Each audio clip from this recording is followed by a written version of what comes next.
Hey everyone, welcome to the first episode of Open Light Radio. I'm your host, Nenesso, and I'm very pleased to announce that on today's episode, on Valentine's Day, we have a very special guest and a very dear friend of mine, Magenta Pixie, joining us from the UK. Magenta is best known on YouTube for her channeling as a conduit for the white-winged collective consciousness of nine. She has millions of hits, thousands and thousands of subscribers. If you are on a spiritual quest, chances are you've come across her work and her channelings from the nine. Magenta has helped, assisted and supported me in the growth of my spirituality and coming into, fruition to my intuition. Thank you, Magenta, for joining us. Okay, so on today's show, we're going to be discussing love. It is Valentine's Day. So we're going to talk about twin flames, we're going to talk about love unconditionally, soulmates, and Magenta's going to shed some light on that. Isn't that right, Magenta? I hope so. I'll have a go, and thank you very much for inviting me on your radio show. We'll start it off with our first question on love. So what is love, and what does it mean that, Magenta, you said this, you get this from the nine, other people have said this, I myself know this to be true, and we all do, that love is our truest state of being, our purest essence. What does that mean? Okay, well, in my communication with the nine, one of the most important things that they have spoken to me about is about the energy of love. But like all things, there are degrees and levels to this. So in our human form, we have many forms of love that we feel here, as in the love for our children, the love for our family, the love for our friends, and then there's romantic love. And right.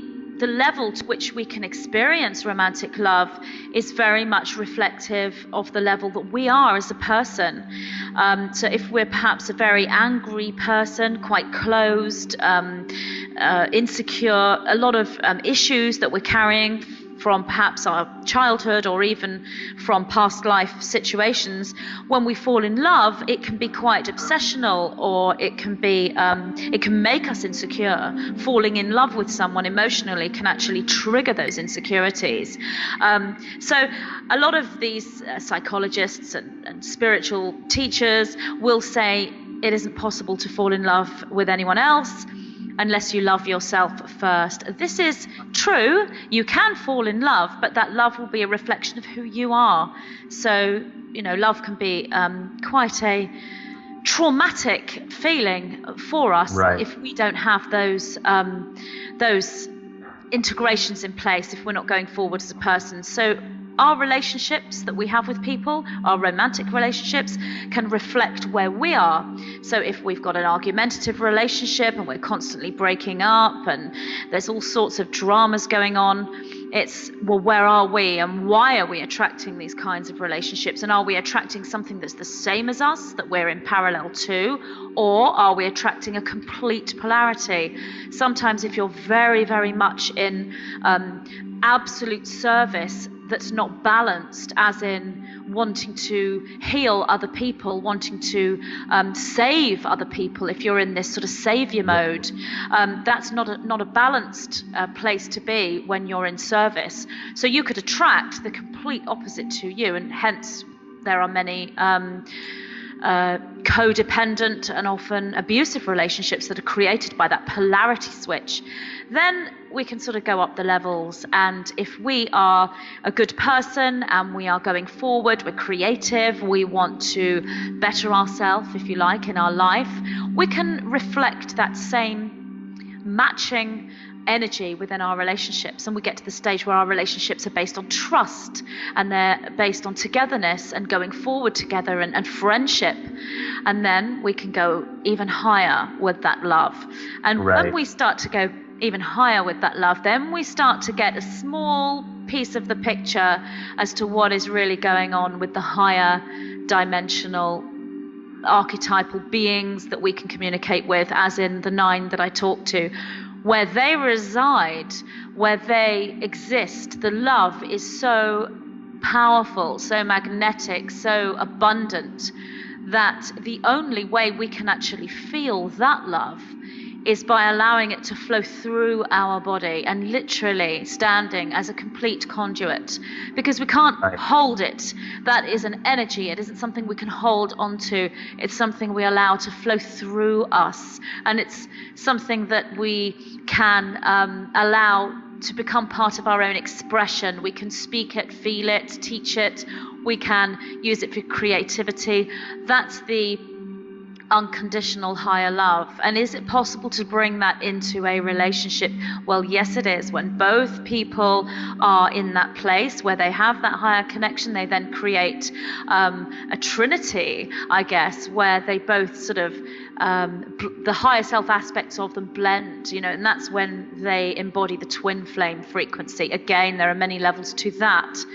So explaining what is love is probably a question that can't really be answered, and you can be subjective when you try to explain love, and even when you find the objective and you find the overview, do you ever really answer that question fully, as it is something that you just can't put to words? The way to really understand love is to open it, to feel it, to let it flow through you, to communicate with it, because love is ultimately an energy and an intelligence in itself. And in its highest form, love is unconditional love, is the absolute frequency of oneness and unity and God, if you will. So there are many, many levels to that emotion. So I guess in essence, love would be self on all levels in totality. Absolutely. That's right. totally And what I was getting as you were saying that is self-acceptance, and that's something that I touch on in my work, as what I do. And, I work with people on those issues, but self-acceptance on the lower levels, as you're saying. So in the physical relationships that you have with your family, with your friends, with those romantic relationships, those relationships are all based on and projected from your level of self-acceptance. So what do you accept within and as yourself? And you can sort of, as you touched on just there, climbing up, and it goes deeper and deeper, kind of like a rabbit hole, I guess. And, as you get up to the higher levels, if you want to accept those and you want to understand, like up there with the higher dimensional aspects of yourself and of yourself as love, you would need to start with the acceptance down here. You would need to accept yourself physically, accept yourself as what you do in your day-to-day, as how you interact with your relationships on all levels, with everyone, with what you do with yourself. So you could, again, just start there, bottom of the barrel, self-acceptance, right here, right now. Absolutely. I mean, that is totally, as it is, totally spot on. From the information I have with my communication with the nine, that's all so very, very true. When it comes to self-acceptance, the understanding of what that means is possibly quite challenging for those on that sort of, if you want to use that metaphor, lower levels of expression of love.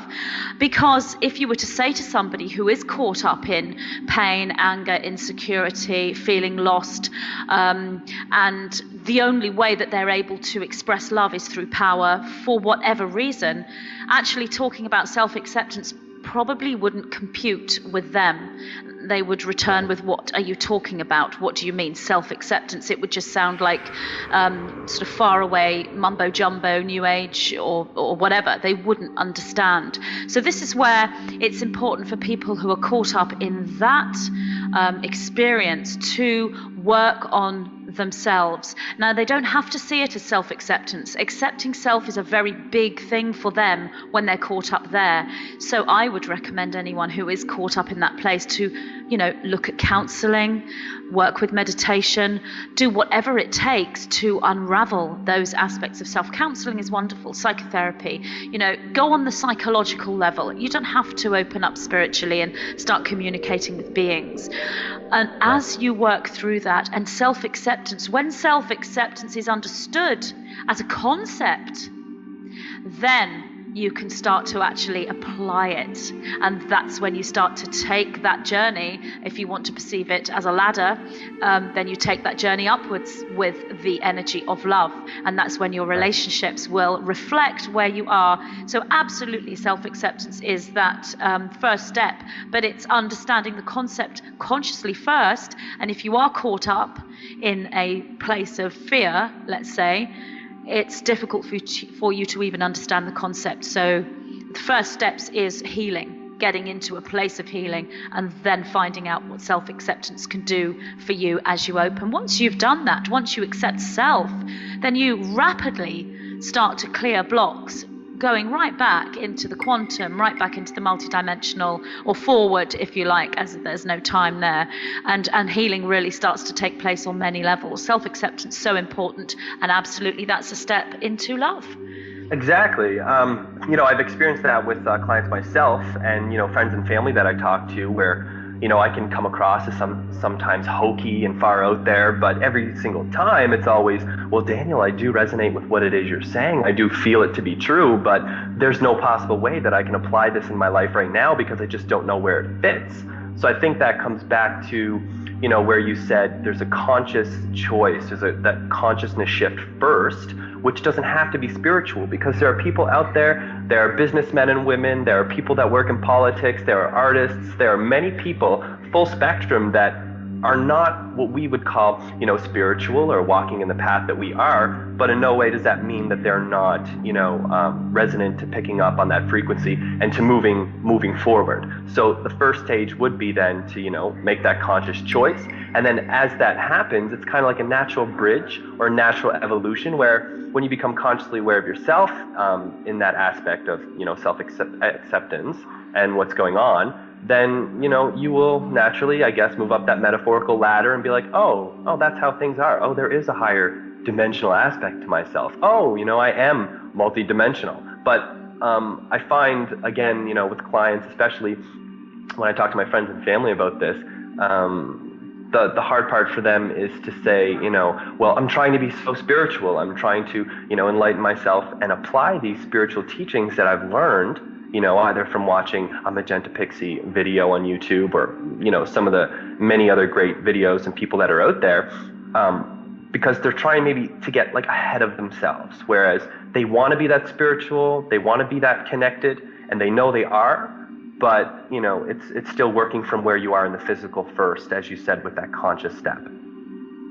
Absolutely, and it's the same with making a conscious choice. If you are to say to somebody who's caught up in a fear-based reality, make a conscious choice, they aren't going to understand that either. They're not going to be able to, well, I mean, some may, but generally, making the understanding of that as a concept would be difficult. So this is where the way showers come in and work on that level to help present the choices. When you say, oh, it's a conscious choice to be aware or to embrace love or to move into self-acceptance, what do you mean, a conscious choice? So it's about explaining and helping someone to find the choices. You can't show them what the choices are, but you can aid them in finding the choices for themselves and understanding what the concept means by making a conscious choice. And again, that takes you in. That's another key. Making a conscious choice is something. It's a realization that comes to you and an understanding that comes to you that creates light, awareness, knowledge, opens up the higher chakras, the mind, the third eye. And when you apply that with love and move into love as in an unconditional love energy sense, then that's when you start to embrace the three higher chakras at the same time. If you are balanced and grounded and you have the other chakras in place, then you are coming into balance. And taking that evolutionary path, or that ascension path, if you will, it isn't really about necessarily going forward or upward. It's expanding in all directions. And love is in every direction. Love is in the quantum, it's in the multidimensional, it's in the vertical link, it's throughout the chakras, the unconditional love energy. And one way to access it and to understand it is through our romantic relationships. Romantic relationships is a wonderful key.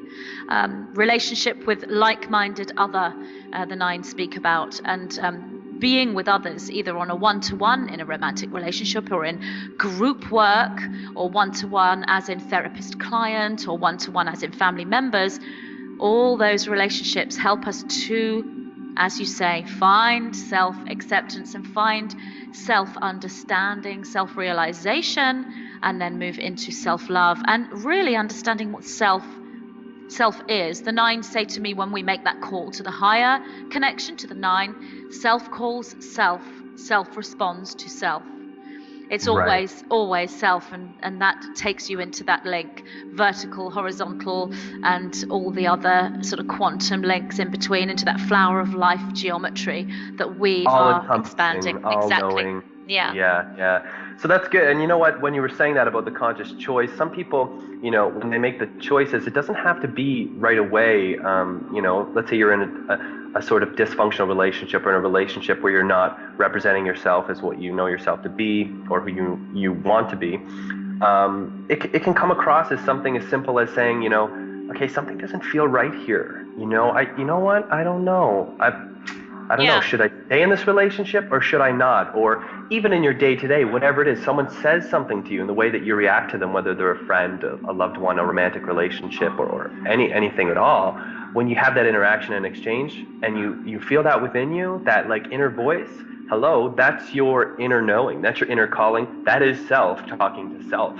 Yeah. So if you listen to that call and you apply that, then it'll eventually move into more expansive states of consciousness, where you're actually being aware of choices, where you're like, you know what, I'm choosing to focus on the argument in our relationship. I'm choosing to focus on the fact that you believe this is a monogamous relationship, but it is not, on my part, but I can't tell you the truth because I can't stand to face that truth within me. So you're going to suffer by believing it's something you're not. And it just turns into, it can be a toxic exchange when it doesn't have to. All it has to be is a completely honest, pure state of your being, which is, that self connection, or that conscious choice to just be who you are. Absolutely. And sometimes you don't understand the choices that you have made, or even that you've been making choices, until further down the line, if you like, further into your path of evolution, into your life.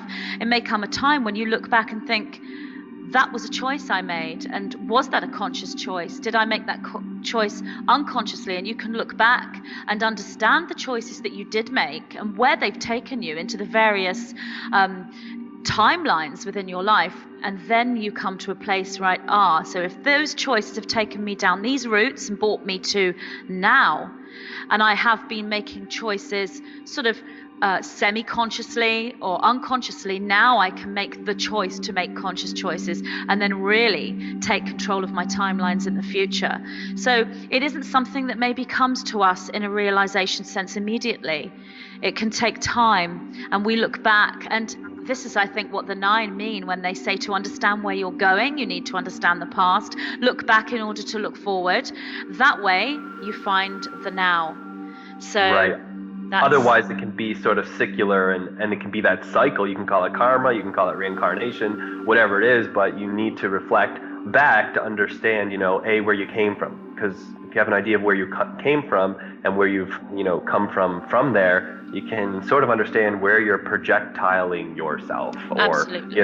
Where you're going from here. And then that's where it becomes a conscious choice of like, hey, no, I don't want to go down that road. And so many people say those exact words, Magenta, in relationships, whether it's with family or romantically.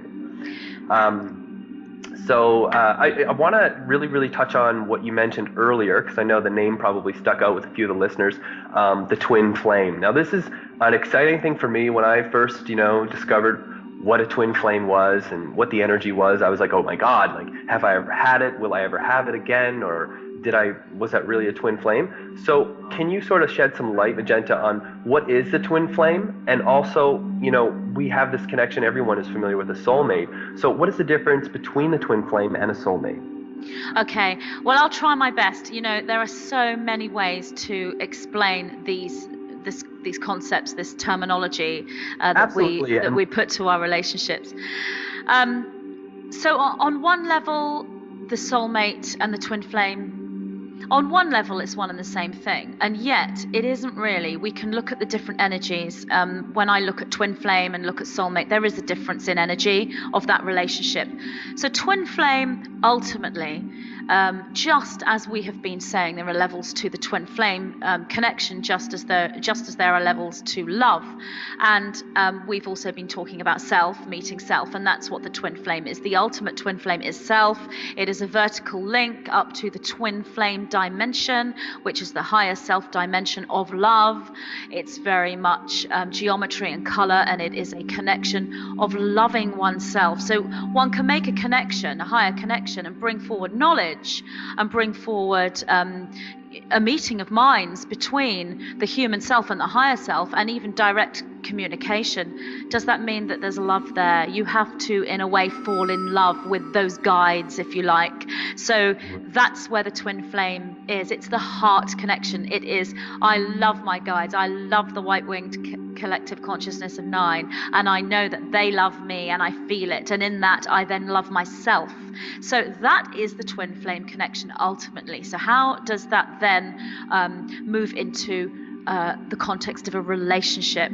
So the twin flame relationship, what I would say, if I were to bring that right down into the physical, I can look at couples and think, okay, we've got a man and a woman, or the twin flame relationship can be in same-sex relationships as well. One does not have to be in a sort of opposite gender situation, so it can be man, woman, or man, woman. Love knows no gender. Absolutely, it's completely genderless. So let's just say, for argument's sake, we have a man and a woman, and I can look at that couple and think there's a twin flame potential here with this couple. And what does that mean? Well, it means that they are evolving and they are awakening, they are working on self, they have great ideas and goals that are in line with a spiritual unfoldment across the entire planet, and yet there are still some issues to be worked out here between the couple, and certainly within themselves. So that's a twin flame potential, and yet within that couple there is synchronicity going on, there is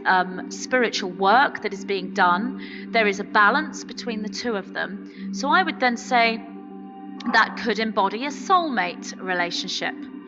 Right. But a twin flame, a fully embodied twin flame couple, in my understanding from my communication with the 9, is a man and a woman, or man, woman, however you want to look at it, a couple who have both individually come to a place where they've found that wholeness, they've found that unity, and they've connected with the twin flame self within self, as in that higher link. They've made that link and opened the heart. They are steady in their spiritual work, and they understand that their life is a life of service, which still includes working on self. It's not giving up self and service to others only, it's self and others as one, and that they have come to a place where they aren't going to lean on anyone else when they get into a relationship, that they don't need a relationship. They might like one, they might really want one, but they don't need one because they are operating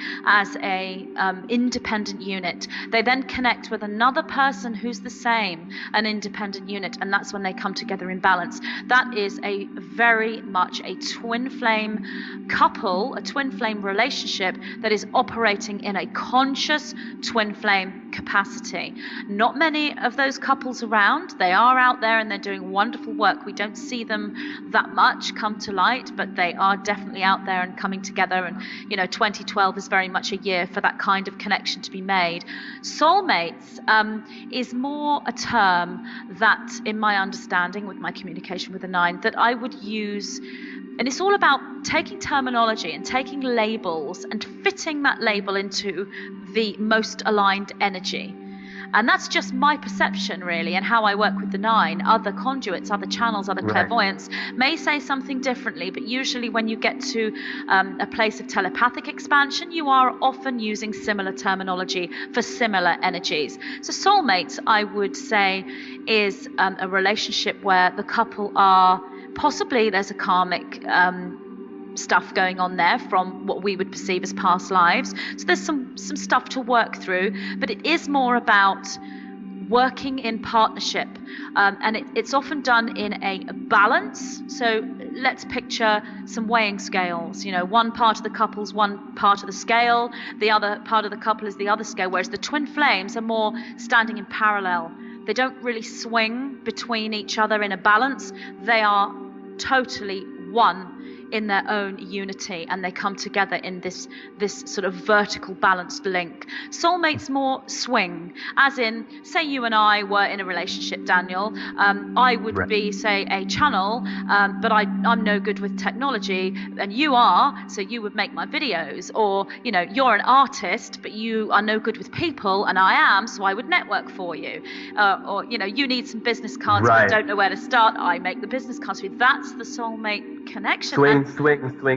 Yeah, and it's really working right now. Those couples are really working right now for 2012, and that is a good, solid, trustworthy relationship. And a lot of people in the spiritual movement are really looking for that twin flame.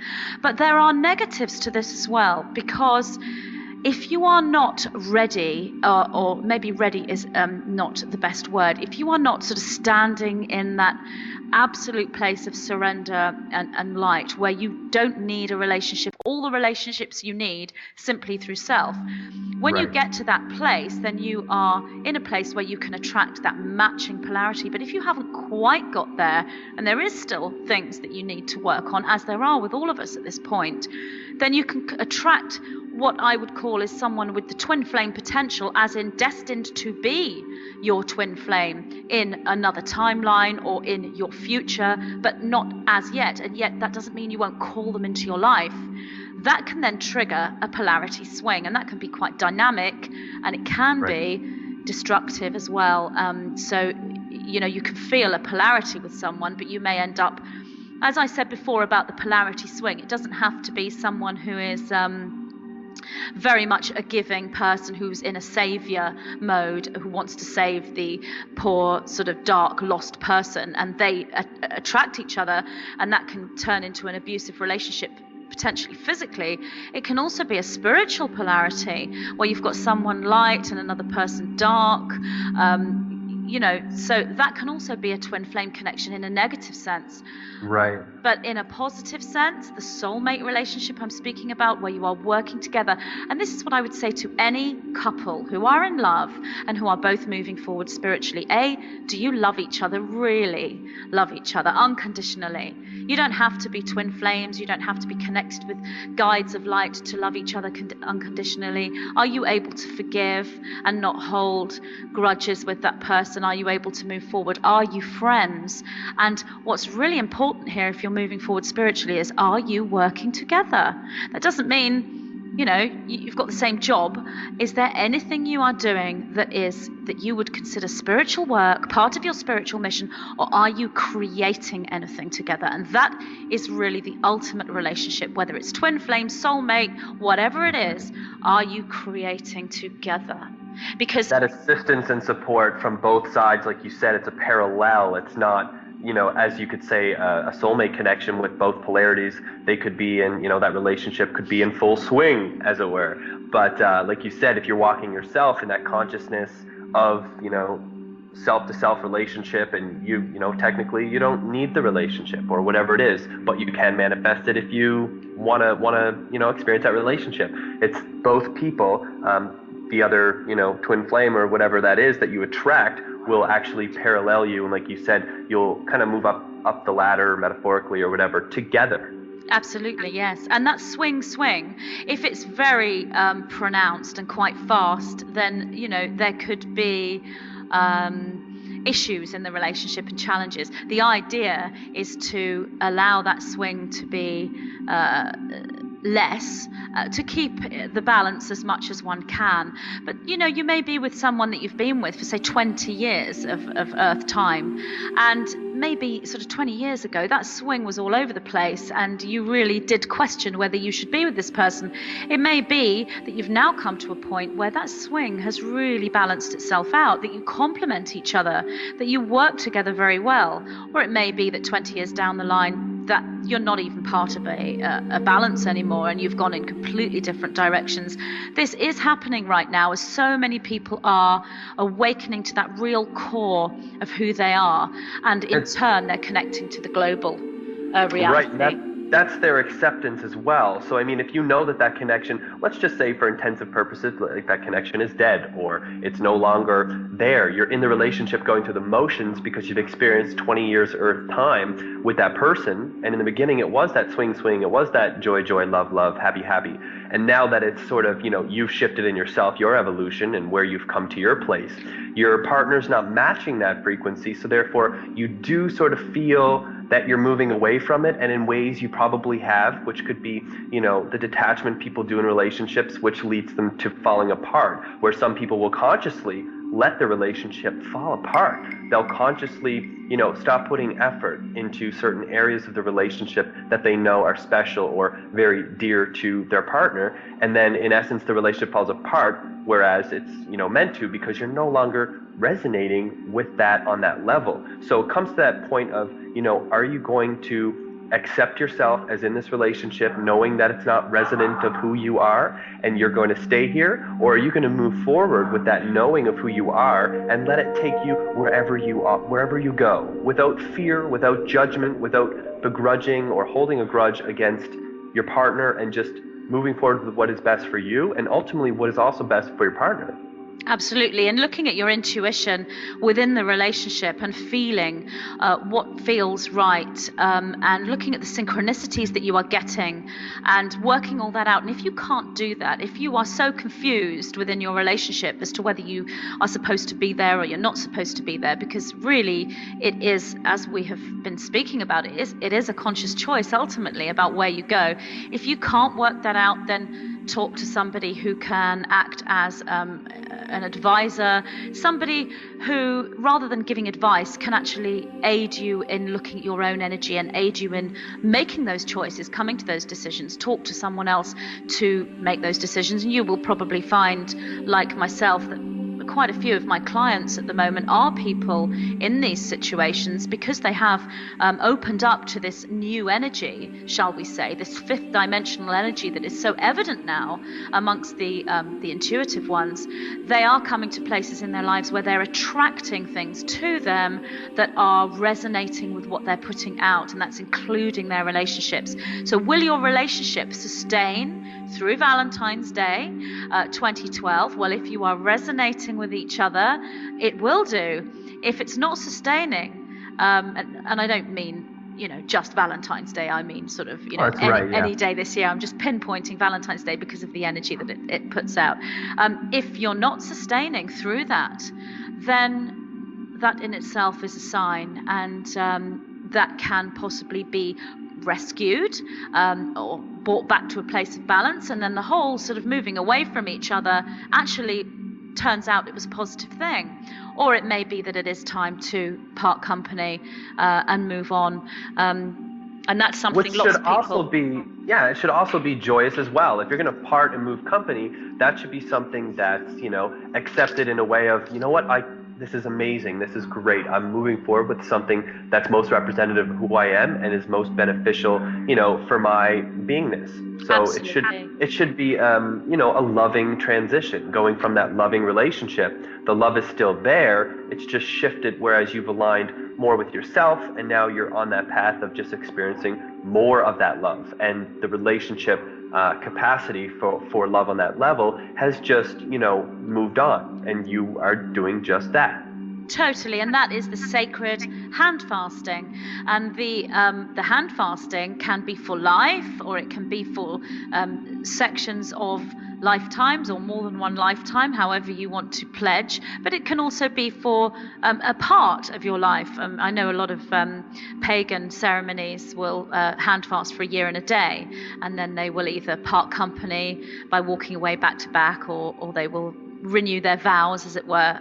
That's just one sort of ceremony that's available. But from the higher perspective, and the things that the Nine have communicated to me about, there is a sacred hand fasting, and there is a divine marriage. And are they the same? Well, yes, on one level, but it seems as though the sacred hand fasting is often applied to the soulmate couple, and the divine marriage is applied to the twin flame, because the divine marriage is the marriage of oneness. It's the marriage with the higher self. So it's self and self.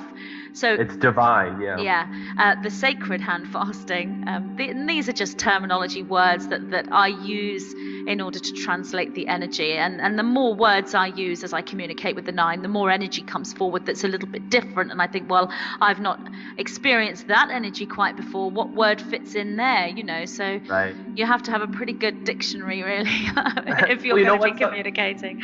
That's the same thing. I mean, I'm the same way. I don't have like an extensive education with English or the language that I is my native tongue, but I find myself using words in context that I don't necessarily know the definitions of, as an intuitive. And so when I use these things and I say, ooh, that really gets it. And over the years and over the time that I've worked with clients, friends, and family, I've sort of like condensed my wording so that I actually say less, but it's more of an impact and has more of a resonation within the other person that I'm talking to. And it's just it's amazing. And that's what actually connected me to your work and your channelings with the nine, was that you were using similar terminology. You were like saying things on the issues and subjects that I wanted answers to, but you were giving them to me as if it was kind of like myself telling me. And then I took that as a sign to be like, wow, okay, this is resonating with me.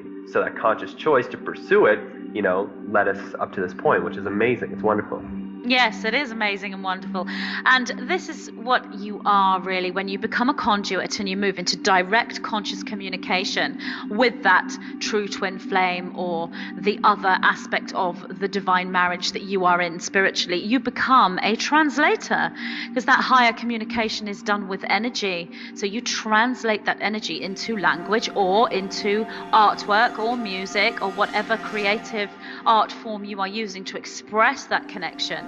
So you are a translator or a medium, if you like.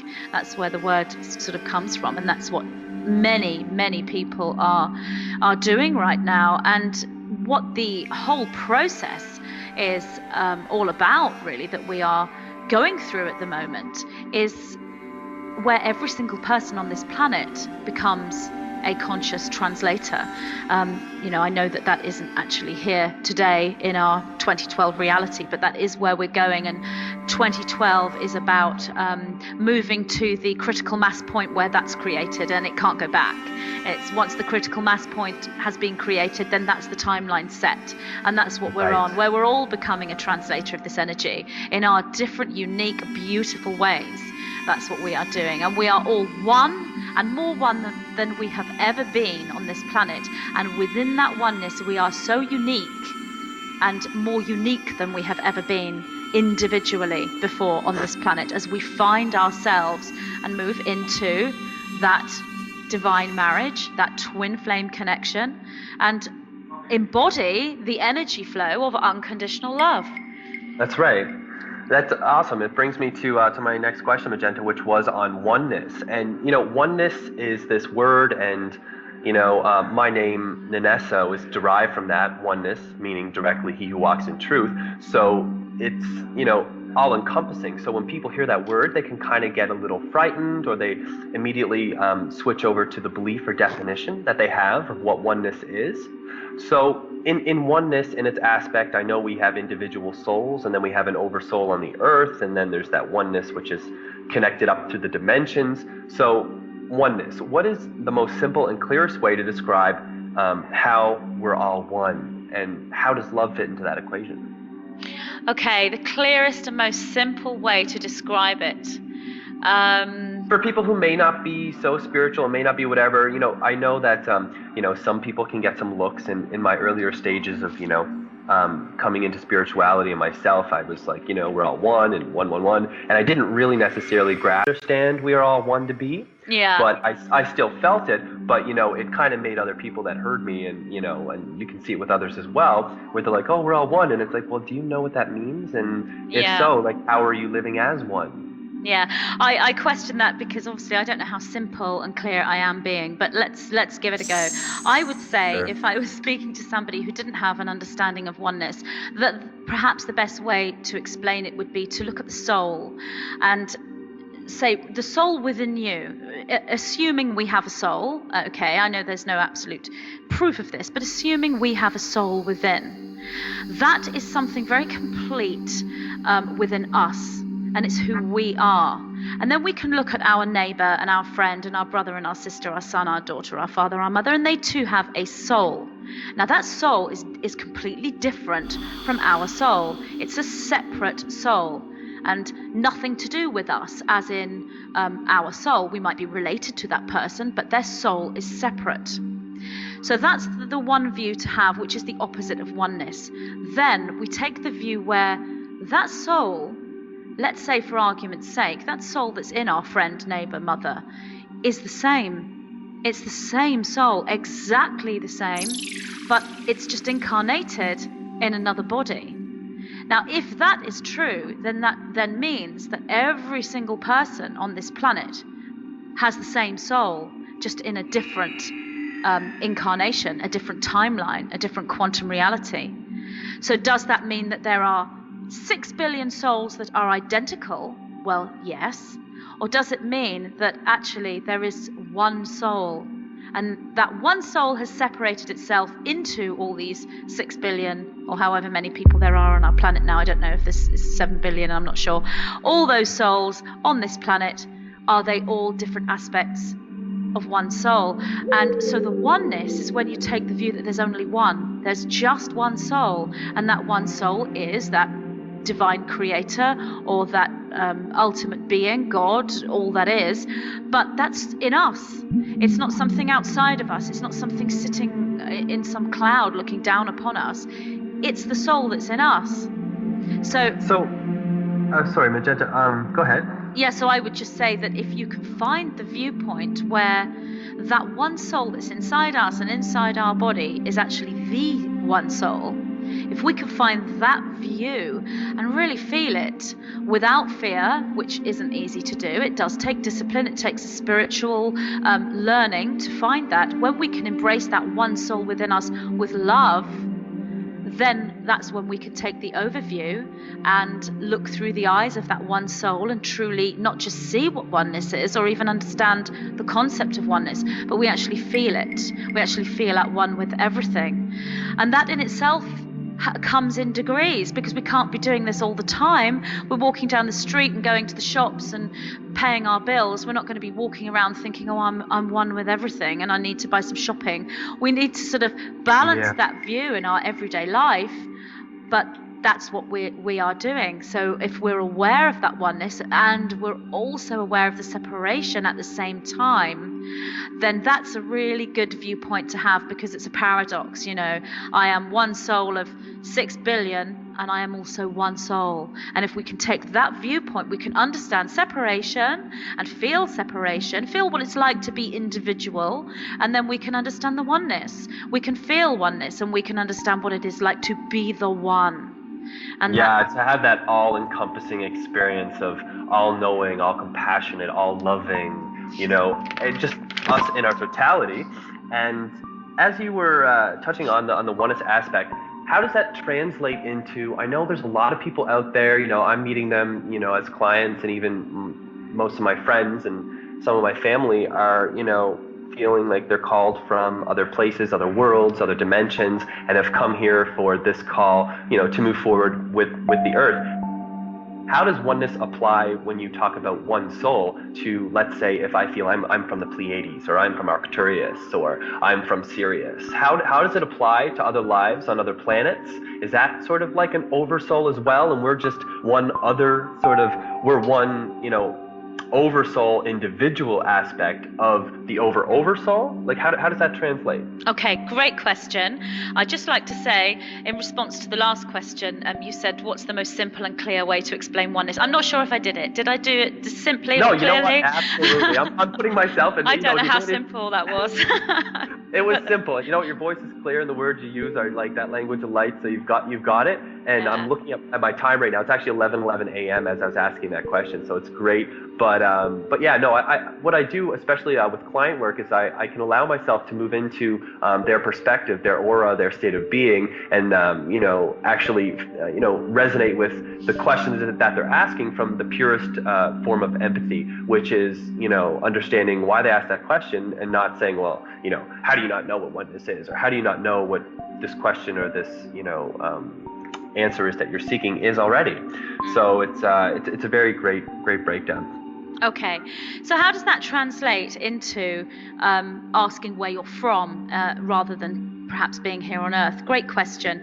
Well, it's my understanding that within the one soul point, there is a place of absolute unity and infinity, and that is law of one, 0 point moment or energy, and then there is a sort of a burst of awakening from that, which was the first sort of separation outward, if you like, if you're using geometry. As geometry really is one of the greatest metaphors to explain this universal principle. So geometry is like a burst outward into this sort of flower, and then the flower of life. Exactly. Yeah. And out of that are birthed all these wonderful opportunities, expressions of opportunity, billions and billions of, or infinite amounts of opportunity and expression. And somewhere within the creation, because this has to come down the levels and create this geometry and move into all these higher sort of flower of lives before one can then become a soul, if you like. And eventually there comes to a point where a creation is created or birthed or born out of that. So it's all come out of that oneness. It's all come out of that 0 point law of one unified field moment. So Magenta, when you're describing the flower of life and this geometry, you're using it, I'm familiar. Some viewers and listeners may not be, but others are, and they're familiar with that sacred geometry, especially the flower of life. As you're saying that birthing point from the 0 point that comes without, could you say that that would start off as what is known in sacred geometry as the seed of life, and then it grows into the flower of life, and yes. Yes, Okay. I'm not really familiar with that particular model either. I just sort of give terminology to what I see. In fact, the flower of life geometry has only been recently coming to me quite a lot over the last sort of few weeks, really, as I'm working with it. So yes, the seed of life. Going back to your previous question about souls coming from other planets, I'd just like to say that I do get asked this question an awful lot. In fact, if I could say what is the question that clients ask me the most, it would be, where am I from? What planet am I from? And so Of course. So You're from Earth, silly being. yeah, so I'm quite used to answering this and have spoken to the 9 about this quite extensively. And what they say is, we are all from the same place. We are all born from that seed of life geometry, if you will, the 0 point law of one as it moves into the unified field. That's where we're all from. But within that movement, as we come outwards into these infinite creations of holographic replicas of that one, every single seed, every single part of that flower is an absolute replica of the one. They're not distorted or changed. That only is expressed within the physical. They are complete holographic aspects of that one. They then choose a birthing point, if you will, as soul, and that again is difficult to explain because many birth into more than one point. So when you're looking at the multidimensional, you've got a multidimensional birthing point where that soul will incarnate into several planetary systems or several dimensions at the same time. That's the case for all souls who are birthed. So it's really much impossible from that viewpoint to say, well, you're from the Pleiades and you're from Sirius and you're from Andromeda, because they're from many of those places. So what you have to do in order to find out where someone's from is to look at the soul in a linear sense, a linear line, the way that we look at our life. Then we can look, so I can look at you, Nenesso, right now, and We've been talking for 108 minutes, 108 minutes, just as I'm coming to this point. I just have to point that out because I love That's funny, because you know what? At at the same moment, Magenta, I was just about to say, well, for our viewers' sake, can you give an example and kind of like tell me, because, you know, I'm drawn to the Pleiades and the Arcturus, but what would you say is my sort of other point of origin? Because I know I do originate from Earth, but just as our past and future timelines and lives on Earth are all happening simultaneously at once, our other lives on other planets are, and it's almost as though the ones that are most relevant, maybe I'm being pulled to a life experience or a life on, you know, my Pleiadian incarnation or life that's resonating in harmony with my life right here on Earth, and it's also resonating with one maybe from Andromeda, or whatever it is. Oh, well, I wasn't actually going to look for real as to that point, but now that you've asked for me to do so, I will. I was going to give an example, but what I mean is I can look at you, Nenesso, and look at your life. I can explain to you that there's a multidimensional birthing into many different places at once, but to look at your life in a linear sense, along a timeline that will take me back to the birthing point from now. So I would look at the timeline that you are in now, so sort of 14th of February 2012, and all the choices that you have made throughout this lifetime and all the other previous lifetimes to the birthing point in a linear sense. I am drawn to the Pleiades in the sense there.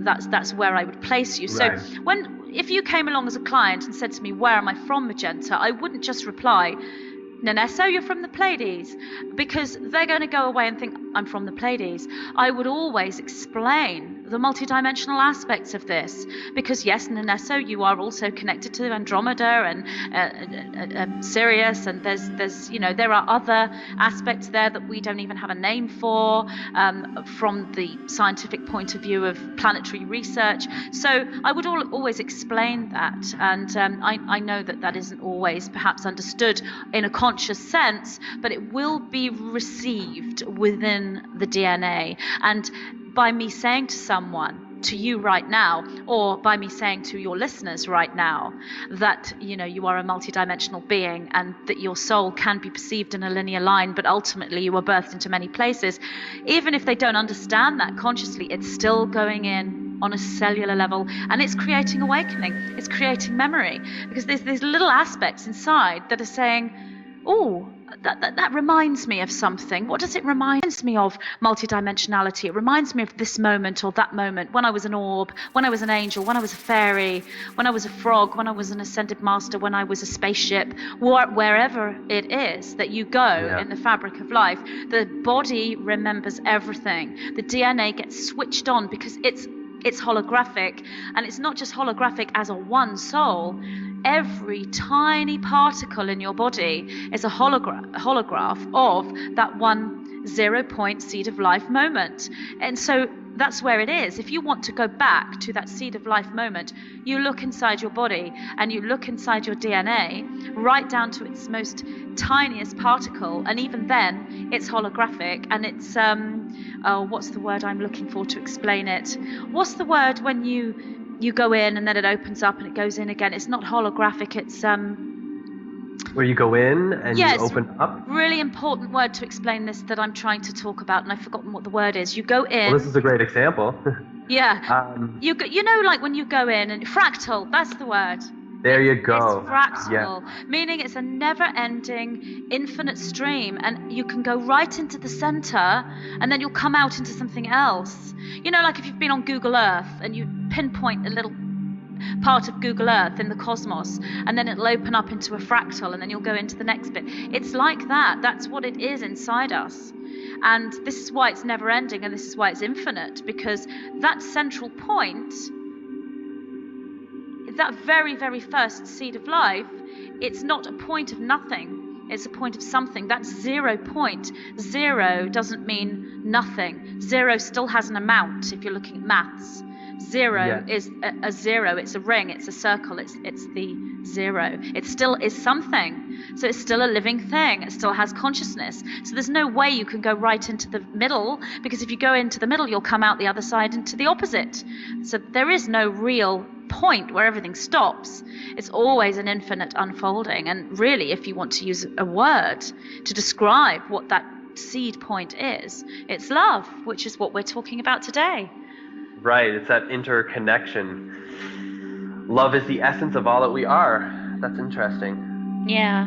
Because most people wouldn't, assimilate fractal science or like sacred geometry, because I know that's kind of getting in depth with things, and it's, but like I would tell a client, or like I would tell anyone who asked me these questions, I would say, well, here are the basics of the answers, or here's the science of the answers, and you're denying it still, in that sense, where you say, oh, I want like, some physical proof, or I want some, biology of it. We look at cells and things which are similar to the seed of life, flower of life, how we birth, our consciousness, how everything is created. Yeah, well, coming to all this, looking at the fractal and the geometry and all of that side of it, you can read about this, and there are so many books out there, and I can absolutely recommend books by Greg Braden and David Wilcock. There are many others, Dranvilo Melchizedek. There are many others. You can watch the videos, and you can listen, and you can learn it all consciously in the psychological understanding, and you can understand the concepts.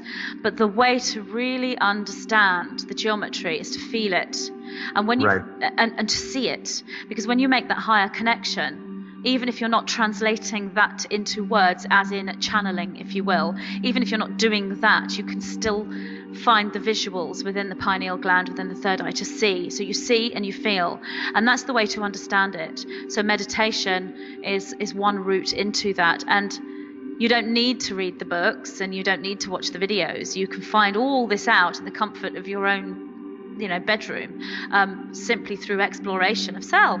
But it's good to read and watch the videos as well, because that awakens, and that brings memory, and that keys in the DNA, which is what our communication is doing now. And what I would say to anyone who's interested more in that is to ask for this, because it's responded to. Ask the geometry itself. Go right to the center and say, look, seed of life, I'd like to know you. 0 point or infinite oneness, I'd like to know you. Can you show yourself to me? And it will happen, I promise. In mysterious ways, I would imagine. Oh yeah, and in simple ways, and the simple ways can be the most profound, magical ways. The synchronicity can be so subtle and so meaningful just to you, that you can try and explain it to other people, and then just sort of think you're crazy.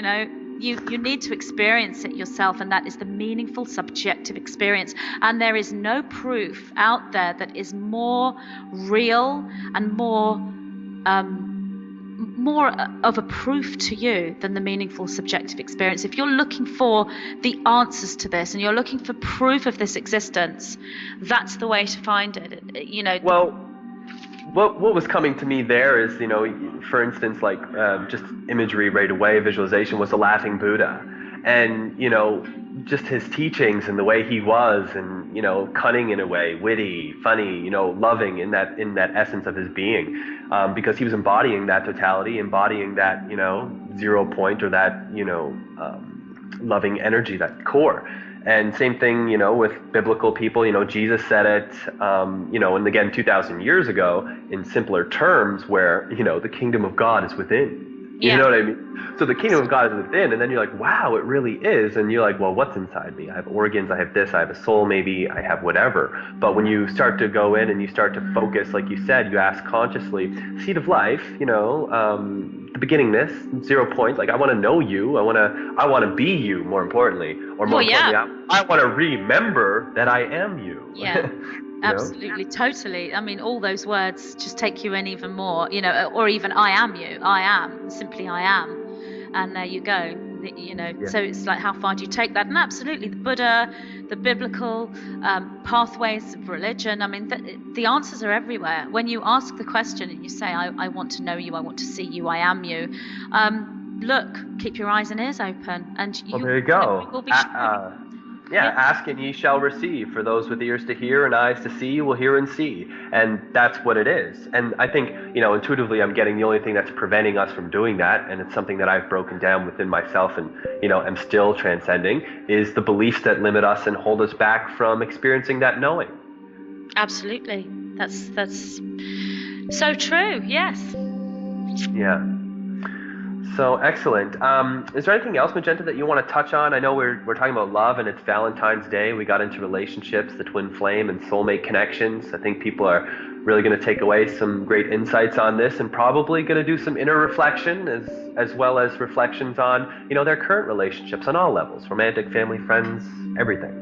Well, only that if you can understand what is meant by the energy of love and the purity of love, the unconditional love, the opening of the heart chakra, rather than a romantic love.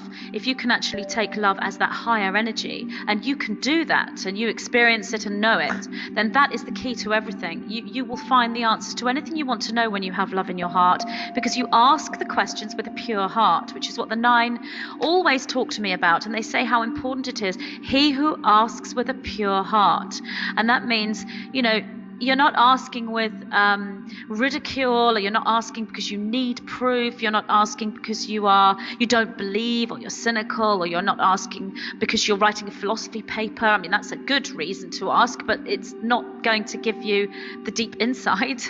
But there's nothing wrong with researching. Don't get me wrong. Academia is fabulous. But if you are asking with a pure heart because you love and you are wanting to know the answers in order to evolve and go forward and help in some way, or find your mission, find out why you're here and what you're here to do, love is the key. The answers will come. And what was kind of coming to me is like, when you ask, you said the 9 tell you, he who asks with a pure heart. And I resonate with that because it's taken me a long time to get to that point. I know I'm still not as pure as I, know myself to be. But again, that's the transcendence and the application, the ascension path we're all walking. But when you ask with that, the answer is then received because you are asking from that pure heartness, and you have the activated potential to birth the answers in the physical, because they're not going to give you the answers to just dawdle around in your mind and to just be out there in space, time, or consciousness or whatever. It's given when it's been able to birth. A seed is planted not to stay in the ground. A seed is planted to flourish and flower. So when you ask with the pure heart from that point, what I feel is that the answers will come to you, and you'll realize that the answers not only come to you in whatever way, like verbally or a book or whatever it is, or spiritually, visions, you name it. It comes to you, but you start to live the answers, and you actually become the living answers to your questions. Absolutely, that is so true. I couldn't have said it better myself. That's wonderful. I'd just like to say, before we do wrap up our session today, about Valentine's Day and the energy that's available on Valentine's Day. And because so many people are concentrating on love, thinking about their loved ones in a romantic sense, and they are actually moving into action, as in they're buying Valentine's cards, Valentine's gifts. I mean, there's lots of energies there.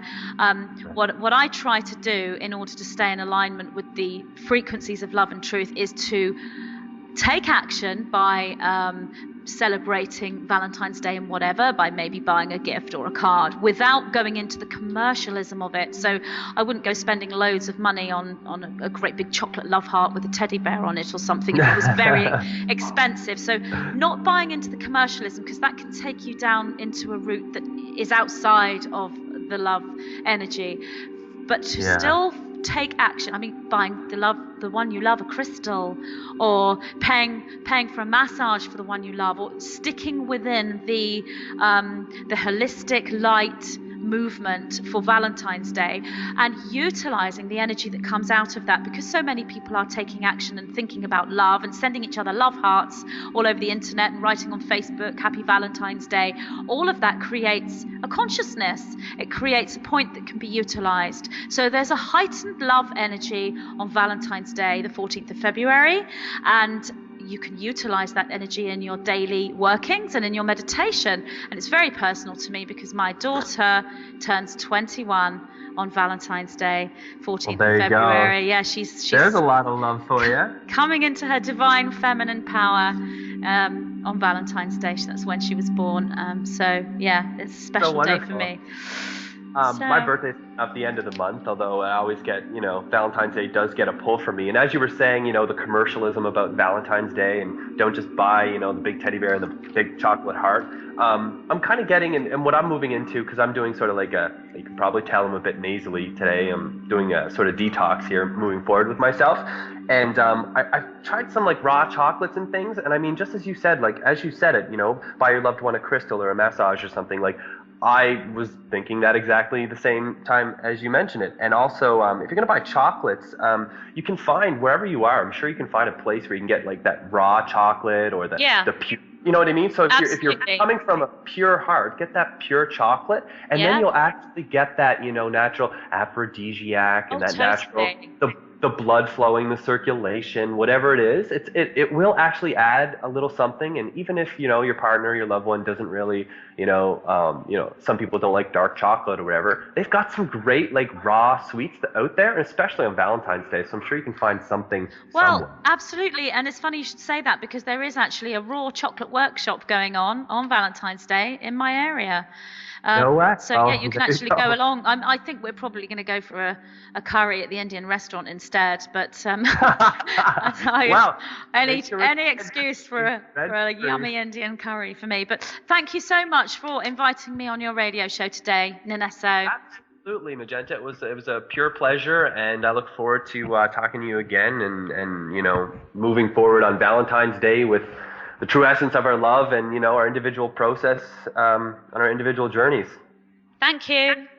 Yeah, thanks so much. Bye. Bye-bye.